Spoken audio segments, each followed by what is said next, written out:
Hello everyone, my name is Ruth Jean and I am an immigration attorney practicing out of South Florida.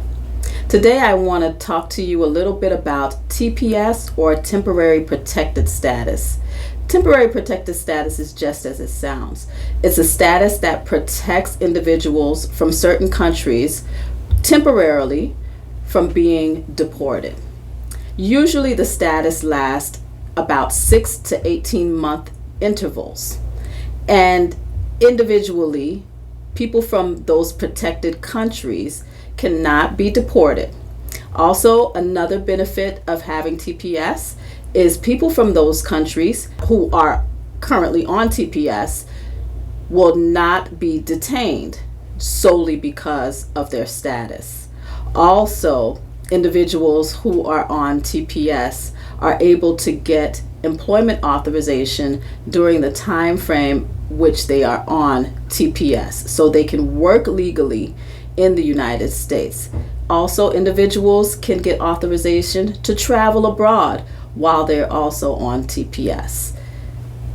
TPS has many individuals who currently benefit from it.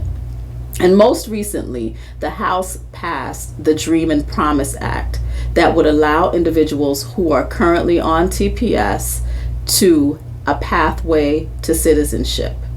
Over 400,000 people who are on TPS could potentially benefit from the Dream and Promise Act. There are individuals on TPS who are frontline workers, who own businesses, who have U.S. citizen children, and families who have been contributing to this society for over 20 years.